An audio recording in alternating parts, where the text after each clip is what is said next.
สบายดีพี่น้องนะพาพี่น้องมาเบิ่งวิธีติดตั้งได้ปะเนี่ยติดตั้งระบบส่งแห้งดันน้ำที่จะเข้าในแปลงครับพี่น้องนั่นนี่แปลงตัวนี้ถือว่าเป็นแปลงทดลอง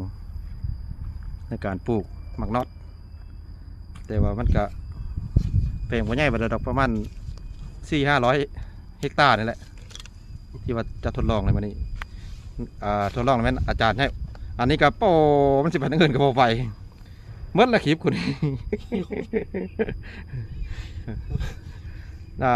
ติดตั้งโดยอาจารย์ใหญ่ที่มาจากจังหวัดเชียงใหม่พี่น้อยเพิ่นก็มาจากอาจารย์สีแดงคือกันฮะละอาจารย์อยู่เอาบังไฟบังลงก่อนบังไฟเ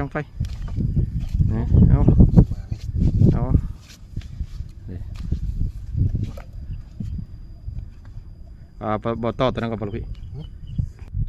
ระยะห่างเพราะว่าเขาเฮ็ดมาสองอันเนาะ2 บังเกินว่าบังไฟเป็นบังไฟเฮ้ยเครื่องส่งแห้งดัดน้ำโอ้ยเว้าผิดเว้าถูกอยู่กูอันนี้ก็เอาระยะห่างสิประมาณ50 เซนของ2 บังเนาะพี่น้องเนาะนี่ลูกพี่ใหญ่เพิ่นกำลังติดตั้งเลยเครื่องที่ว่าส่งแห้งดันน้ำมาสิแห้งขนาดไหนถ้าติดตั้งมาพี่น้องได้กำลังติดตั้งถือว่าติดตั้งสำเร็จไปแล้วบางหนึ่งเนาะอย่างอีกบางหนึ่งพี่น้องตอนนี้ติดตั้งบางที่2เราไปทำนั้นนี่ใช้3 ตาขึ้นมาตัว3 ตาบางที่1ถือว่าติดตั้งแล้วนะลูกพี่กำลังใส่3 ตาพี่น้อง3 ทางแล้วภาษาลาวแต่ภาษาไทยกับ3 ตาคือกันนี่คือขั้นตอนการติดตั้งติดตามเบิ่งมันที่แห้งสำเร็จสมเพิ่นว่าอยู่บ่นี่คือการติดตั้งเนาะก็ที่สำเร็จเลยพี่น้องเอาบังไฟใส่อีกบังไฟใส่อีกแล้วบังไฟมาบังที่2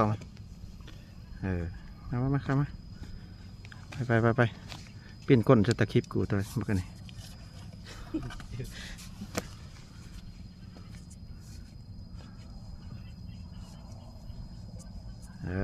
ติดตั้งบังที่2เลยพี่น้องเลยบ่เป็นอันนั้นบ่เป็นบังไฟแล้วนี่เครื่องส่งน้ำหรือว่าแห้งดันน้ำแอร์เวย์ภาษาลาวเขาเอิ้นแต่ภาษาไทยก็แอร์เวย์คือกันนั่นแหละอะไรแม่นย่อมาจากลมเย็นบอกพี่บอกลูกพี่เก็บย่อมาจากลมเย็นบ่อยคันแวะแล้วมาแวะกันเนาะโอ้คือว่าโอ้บางนี่จะสูงกว่าเขาเนาะเอาปิดคลิปในลูกพี่โอเคครับรอติดตามมึงเด้อครับระบบแรงดันน้ำในแปลงเพื่อที่จะให้ข้างบนนี้เป็นอากาศแล้วก็ใช้แรงดันของอากาศโอเคโอเค